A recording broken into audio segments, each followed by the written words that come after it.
کبھی ہم نے اپنے بچوں کے ساتھ، کیا ہم نے کبھی اپنے اسٹاف کے ساتھ، کیا ہم نے کبھی اپنے رفقا کے ساتھ یہ بات کی کہ بھائی کبھی کوئی غلطی ہو گئی ہے تو معاف کر دینا، مجھ سے حق نکلتا ہو تو لے لینا؟ ارے ہمیں تو پتا ہوتا ہے کہ ہم نے کسی کا دل دکھایا ہے، ہم تو جانتے ہوتے ہیں کہ ہم نے کسی کو ڈانٹا ہے، مگر ہمیں لگتا ہے میں سیٹ ہو کر اپنے نوکر سے معافی مانگوں، میں شوہر ہو کر اپنی بیوی سے معافی مانگوں، ایک غریب انسان سے معافی مانگوں۔ آج خدا کے واسطے یہ بدلاؤ لے کر جاؤ، اپنی زندگی میں یہ تبدیلی لے کر جائیے کہ ہم نرم ہو جائیں، ہم معاف کرنے والے ہو جائیں، ہم بدلے کو چھوڑ دیں، اور اگر زندگی میں کسی کا دل دکھایا ہے تو دنیا ہی میں اس کا حق ادا کر دیں، ورنہ قیامت کے دن ادا نہیں کر سکیں گے۔ ایک بار نبی پاک علیہ الصلوۃ والسلام نے صحابہ کرام سے ایک سوال کیا کہ بتاؤ مفلس کون ہے؟ حدیث کا خلاصہ ہے۔ اب میں یہی سوال آپ سے کروں کہ پور کون ہے، مفلس کون ہے؟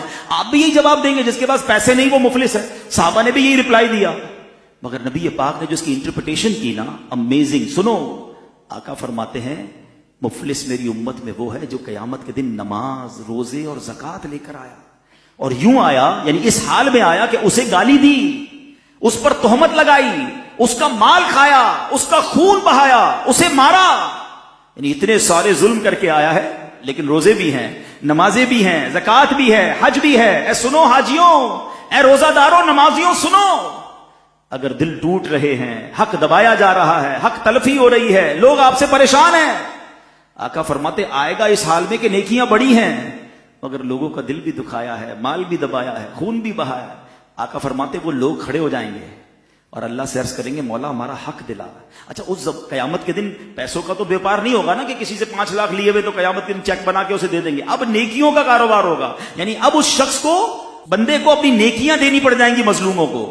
حدیث میں آتا ہے ساری نیکیاں ختم ہو جائیں گی، حق لینے والے ختم نہیں ہوں گے، پھر کیا ہوگا؟ اب ان مظلوموں کے گناہ اس کے سر ڈالے جائیں گے، اور آخر کار فرمایا کہ اسے آگ میں پھینک دیا جائے گا، بیکاز لوگوں کے دل دکھائے ہوں گے، حق تلفی کی ہوگی۔ تو اے میرے پیارے اسلامی بھائیو، یقیناً ہمیں نمازی بننا ہے، ہمیں روزے بھی رکھنے ہیں، ہمیں حج بھی کرنے ہیں، زکاتیں بھی دینی بہت ضروری، یہ فرائض ہیں، مگر حقوق العباد کو دیکھیے۔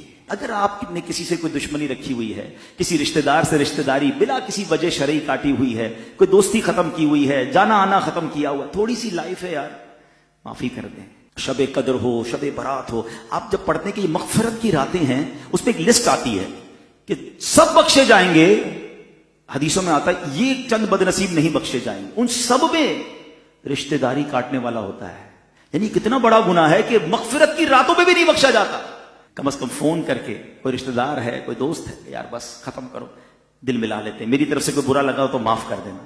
اچھا، ہو سکتا ہے آپ میں سے کسی کے ذہن میں خیال ہے کہ یار غلطی تو اس کی تھی، میں معافی کیوں مانگوں؟ کوئی بات نہیں، ہماری میمنی میں ایک جملہ کہتے ہیں نا، جو نمیوں وہ اللہ کے گمیوں۔ آپ جھک جائیے، آپ آگے بڑھ جائیے، ثواب کما لیجئے، دوستی کر لیجئے، پھر دیکھیں انشاءاللہ رب کریم کیسی رحمت فرماتا ہے۔